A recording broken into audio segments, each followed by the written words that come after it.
വീണ്ടും പത്രപ്രഭാതത്തിലേക്ക് സ്വാഗതം. അപ്പോൾ നമ്മൾ നിരവധിയായിട്ടുള്ള വാർത്തകളൊക്കെ പരിശോധിക്കുമ്പോൾ ഇനി നമ്മൾ നോക്കാൻ പോകുന്നത് വിക്രാന്തിൻ്റെ രാത്രിയിലും പറന്നിറങ്ങി എന്ന് പറഞ്ഞ് മനോരമ പത്രത്തിൽ ആദ്യം തന്നെ കൊടുക്കുന്നുണ്ട്. അതായത് രാജ്യം തദ്ദേശീയമായി നിർമ്മിച്ച വിമാനവാഹിനി INS വിക്രാന്തിൻ്റെ യുദ്ധവിമാനത്തിൻ്റെ ആദ്യ രാത്രി ലാൻഡിംഗ് വിജയകരമാണ് എന്ന് പറയുന്നു. റഷ്യൻ നിർമ്മിത MiG-29K വിമാനമാണ് വിക്രാന്തിൻ്റെ റൺവേയിൽ പറന്നിറങ്ങിയത് എന്ന് പറയുന്നുണ്ട്. ആ വിമാനത്തിൻ്റെ ചിത്രം കൂടി മനോരമ ഉൾപ്പെടുത്തിയിട്ടുണ്ട്. 1-ാം പേജിലാണ് മനോരമ ഈ ഒരു വാർത്ത കൊടുത്തിട്ടുള്ളത്. അതേ വാർത്ത തന്നെ മാതൃഭൂമിയും കൈകാര്യം ചെയ്യുന്നുണ്ട്. മാതൃഭൂമിയും 1-ാം പേജിൽ തന്നെയാണ് വിക്രാന്തിൻ്റെ ഫോട്ടോ അടക്കം വെച്ചുകൊണ്ടാണ് ആ ഒരു വാർത്തയെ കൊടുക്കുന്നത്. അതായത് വിക്രാന്തിനും A+ എന്ന് പറയുന്നുണ്ട്. നമുക്കറിയാം ഇന്നലെ +2 പരീക്ഷാഫലമൊക്കെ വന്നിട്ടുണ്ടായിരുന്നു. അതിലും A+ തന്നെയായിരുന്നു ഹൈലൈറ്റ്. അപ്പോൾ അതുകൊണ്ട് ആ ഒരു A+ എടുത്തുകൊണ്ടായിരുന്നു മാതൃഭൂമി ഈ ഒരു ഹെഡ്ലൈൻ കൊടുത്തിട്ടുള്ളത്. വിക്രാന്തിനും A+ യുദ്ധവിമാനം രാത്രി പറന്നിറങ്ങി എന്നാണ് പറയുന്നത്. രാജ്യത്തിന് ഏറെ അഭിമാനമുള്ളൊരു കാര്യം കൂടിയാണ് വിക്രാന്തിൻ്റെ ഒരു ലാൻഡിംഗ് എന്നുള്ളത്. എന്തായാലും അതുതന്നെയാണ് മനോരമയും മാതൃഭൂമിയും കൊടുത്തിരിക്കുന്നത്. നമുക്ക് മറ്റു വാർത്തകളിലേക്ക് കൂടി പോകേണ്ടതുണ്ട്. അതായത് ഏറ്റവും കൂടുതൽ പത്രം എടുത്തു നോക്കുമ്പോൾ ആദ്യം നോക്കുന്നത് ചിലർ എഡിറ്റോറിയലാണ്. അതുകൊണ്ട് തന്നെ നമുക്ക് എഡിറ്റോറിയൽ പേജ് കൂടി നോക്കേണ്ടതുണ്ട്. മനോരമ ഇന്ന് എഡിറ്റോറിയലിൽ കൊടുത്തിട്ടുള്ളത് മനോരമയുടെ 6-ാം പേജിലാണ്.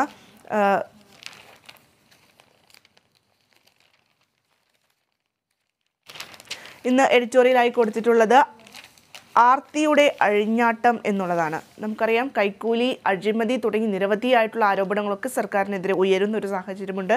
അതുകൊണ്ട് തന്നെ ആ ഒരു കാര്യം തന്നെയാണ് ഇന്ന് മനോരമ തങ്ങളുടെ എഡിറ്റോറിയൽ പേജിൽ കൊടുത്തിട്ടുള്ളത്. അഴിമതിയുടെ അഴിഞ്ഞാട്ടം, കൈക്കൂലി കൈക്കൂലി കൊണ്ടെഴുതുന്ന നവകേരളം എന്നാണ് പറയുന്നത്. ഈ 2ാം പിണറായി സർക്കാരിൻ്റെ 2ാം വാർഷികത്തിൻ്റെ ഭാഗമായി തയ്യാറാക്കിയ പ്രോഗ്രസ് റിപ്പോർട്ട് പ്രകാശനം ചെയ്യുമ്പോൾ അഴിമതി തീരെ കുറഞ്ഞ സംസ്ഥാനമായി കേരളം മാറിയെന്ന് മുഖ്യമന്ത്രി പിണറായി വിജയൻ പറഞ്ഞു. ഇത് കേട്ട കേരളത്തിന് 2 ദിവസം കഴിഞ്ഞപ്പോഴേക്കും സമീപകാലത്തെ ഏറ്റവും ശ്രദ്ധ നേടിയ കൈക്കൂലി വാർത്തയാണ് കേൾക്കേണ്ടി വന്നത്. ഇങ്ങനെയാണ് പറയുന്നത്. അതായത് നമുക്കറിയാം, ഞാൻ നേരത്തെ പറഞ്ഞതുപോലെ പാലക്കാട് വലിയ രീതിയിലുള്ള കൈക്കൂലിയാണ് വില്ലേജ് അസിസ്റ്റന്റ് സുരേഷ് കുമാർ നടത്തിയിട്ടുള്ളത്. അദ്ദേഹത്തിൽ നിന്നും ഏകദേശം ലക്ഷക്കണക്കിന് 36 ലക്ഷത്തോളം രൂപയാണ് കൈക്കൂലിയായിട്ട് കണ്ടെടുത്തിട്ടുള്ളത്. ആ ഒരു വാർത്ത കേന്ദ്രീകരിച്ചുകൊണ്ടാണ് മനോരമ എഡിറ്റോറിയലിൽ ആർത്തിയുടെ അഴിഞ്ഞാട്ടം എന്ന് പറയുന്നത്. കാരണം ഏറെ അഭിമാനകരമായിട്ടുള്ളൊരു പ്രോഗ്രസ് റിപ്പോർട്ടായിരുന്നു കഴിഞ്ഞ സർക്കാരിൻ്റെ, അതായത് 2ാം വാർഷികത്തിൻ്റെ ആഘോഷ സമയത്തൊക്കെ പിണറായി സർക്കാർ അവതരിപ്പിച്ചിട്ടുണ്ടായിരുന്നു. അതിൽ അഴിമതി തീരെ ഇല്ലാത്ത ഒരു സർക്കാർ എന്നൊക്കെ അവകാശപ്പെടുന്ന തരത്തിലൊക്കെ ആയിരുന്നു. അതുകൊണ്ടാണ് മനോരമ ഇത്തരം രീതിയിലൊരു ആർത്തിയുടെ അഴിഞ്ഞാട്ടം അല്ലെങ്കിൽ അത്തരത്തിലുള്ള തലക്കെട്ടൊക്കെ വെച്ച് ആ ഒരു മണ്ണാർക്കാട്ടെ സംഭവം ഹൈലൈറ്റ് ചെയ്തുകൊണ്ട് ഇന്നത്തെ ഒരു എഡിറ്റോറിയൽ കൊടുത്തിട്ടുള്ളത്. മറ്റൊന്ന് ദേശാഭിമാനിയുടെ എഡിറ്റോറിയലാണ്. ദേശാഭിമാനിയുടെ 6-ാം പേജിലാണ് എഡിറ്റോറിയൽ കൊടുത്തിട്ടുള്ളത്. അതിൽ ഹയർ സെക്കൻഡറി ഫലം തന്നെയാണ്, പ്രതീക്ഷ നൽകുന്ന ഹയർ സെക്കൻഡറി പരീക്ഷാ ഫലം എന്നാണ് പറയുന്നത്. അത് വിദ്യാഭ്യാസ മന്ത്രി തന്നെ പറഞ്ഞിട്ടുള്ള ഒരു കാര്യം തന്നെയായിരുന്നു. അതായത് കഴിഞ്ഞ ഈ ഫലം പ്രഖ്യാപിക്കുന്നതിനൊക്കെ മുൻപ് ഏറെ പ്രതീക്ഷയോടെ തന്നെയായിരുന്നു കാത്തിരുന്നത്. എന്തായാലും കുട്ടികളെല്ലാവരും വലിയ രീതിയിൽ പഠിച്ച് വിജയം കണ്ടെത്തിയിരിക്കുകയാണ്. ആ ഒരു വാർത്തയാണ് എഡിറ്റോറിയൽ പേജിൽ കൊടുത്തിട്ടുള്ളത്. അതുപോലെ തന്നെ സർക്കാരിൻ്റെ ചില കാര്യങ്ങൾ കൂടി പറയുന്നുണ്ട്. അക്കാഡമിക് കെട്ടിടങ്ങൾ, ലൈബ്രറികൾ, ആധുനിക ലാബുകൾ, സ്റ്റേഡിയങ്ങൾ എന്നിവ നിർമ്മിച്ച് കോളേജുകളുടെ അടിസ്ഥാന സൗകര്യങ്ങൾ വർദ്ധിപ്പിച്ച് പുതുതലമുറ കോഴ്സുകളും കൂടുതൽ സീറ്റുകളും അനുവദിച്ച് പരമാവധി പേർക്ക് ഉന്നത പഠനത്തിന് LDF സർക്കാർ അവസരമൊരുക്കുകയാണ് എന്ന് പറയുന്നുണ്ട്. നമുക്കറിയാം ഈ സീറ്റ് ഒക്കെയായി ബന്ധപ്പെട്ട് ചില വിവാദങ്ങളൊക്കെ ഉയരുന്നുണ്ട്. ഈ മലബാർ മേഖലയിലാണ് ഏറ്റവും കൂടുതൽ, അതായത് ഉന്നത വിദ്യാഭ്യാസത്തിന് കുട്ടികൾ യോഗ്യരാകുന്നു എങ്കിൽ പോലും അവർക്ക് സീറ്റ് ലഭിക്കുന്നില്ല എന്നുള്ളതാണ്. ആനുപാതികമായിട്ടുള്ളൊരു സീറ്റ് ലഭിക്കുന്നില്ല എന്നുള്ളൊരു വാർത്തയാണ് നമുക്ക് കഴിഞ്ഞ കുറച്ച് ദിവസങ്ങളായി നമ്മൾ കണ്ടുകൊണ്ടിരിക്കുന്നത്. എന്തായാലും അതിനൊക്കെ പരിഹാരം കാണും എന്നുള്ളൊരു രീതിയിൽ തന്നെയാണ് സർക്കാരിൻ്റെ ചില പ്രസ്താവനകളൊക്കെ പുറത്തു വരുന്നത്. ഇപ്പോൾ എഡിറ്റോറിയൽ പേജിലും ആ ഒരു കാര്യം അവർ പ്രത്യേകം എടുത്തു പറയുന്നുണ്ട് എന്നുള്ളതാണ്. മറ്റൊന്ന് മാതൃഭൂമി പത്രത്തിൻ്റെ എഡിറ്റോറിയൽ പേജിലേക്ക്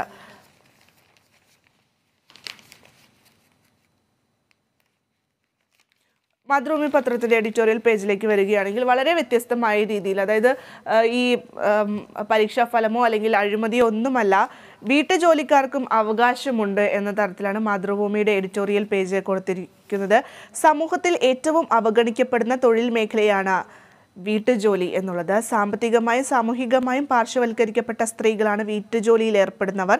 ബഹുഭൂരിപക്ഷവും ചൂഷണത്തിനിരയാകുന്നു തുടങ്ങിയ കാര്യങ്ങളൊക്കെ ഉൾപ്പെടുത്തിക്കൊണ്ടുള്ള വളരെ വ്യത്യസ്തമായ രീതിയിലുള്ള ഒരു എഡിറ്റോറിയൽ തന്നെയാണ് മാതൃഭൂമി ഇന്ന് കൈകാര്യം ചെയ്തിട്ടുള്ളത്.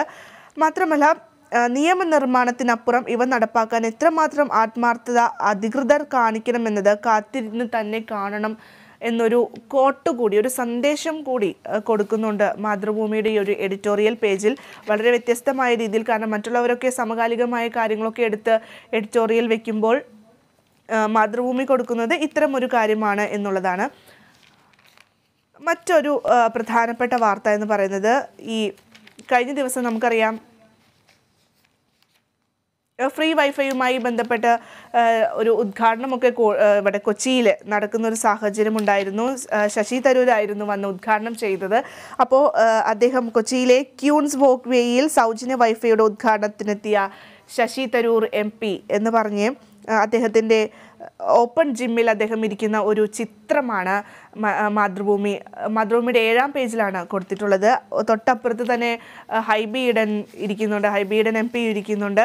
അപ്പോൾ അത്തരത്തിലൊരു ചിത്രമാണ് ഇന്ന് മാതൃഭൂമി കൊടുത്തിട്ടുള്ളത്. അതുപോലെ തന്നെ ദേശാഭിമാനിയും ആ ഒരു ഫോട്ടോ കൊടുക്കുന്നുണ്ട്. ദേശാഭിമാനിയുടെ 14-ാമത്തെ പേജിൽ, ക്ഷമിക്കണം, ദേശാഭിമാനി പക്ഷേ ആ ഒരു വാർത്തയല്ല കൈകാര്യം ചെയ്തിരിക്കുന്നത്. ദേശാഭിമാനി പക്ഷേ ദേശാഭിമാനിക്കേറെ അഭിമാനിക്കാവുന്ന ഒരു കാര്യമായിട്ടുള്ളത് ഈ വീണ ജോർജ് കഴിഞ്ഞ ദിവസം ഇടമലക്കുടിയിൽ ഒരു ആരോഗ്യ കേന്ദ്രത്തിൻ്റെ ഉദ്ഘാടനം നിർവഹിക്കുന്ന ഒരു സാഹചര്യം ഉണ്ടായിരുന്നു.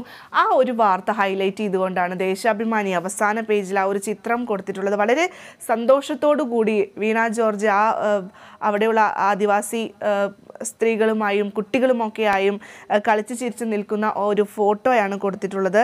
ഇത് ഫോട്ടോ അപ്പു S. നാരായണനാണ് ഈ ഒരു ഫോട്ടോ എടുത്തിട്ടുള്ളത്.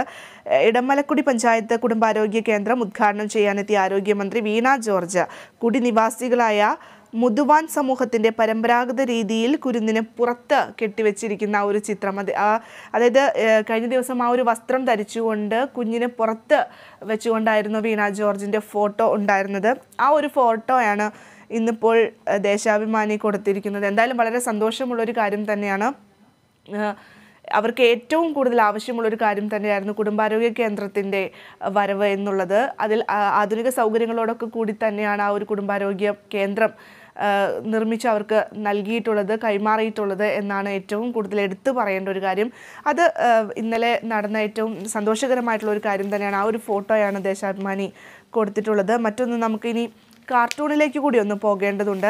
കാർട്ടൂൺ നോക്കുമ്പോൾ മാതൃഭൂമിയുടെ കാർട്ടൂൺ നമുക്കറിയാം, കാകദൃഷ്ടിയിൽ ഇന്ന് പറയുന്നത്, എങ്ങനെ അഴിമതി നടത്താമെന്ന് ഡോക്ടറേറ്റ് എടുത്തവരുണ്ട്. പാലക്കയത്തെ വില്ലേജ് അസിസ്റ്റന്റ് ഓഫീസിലെ മറ്റുള്ളവർ ഒന്നും അറിയില്ലെന്ന് പറയാനാകുമോ?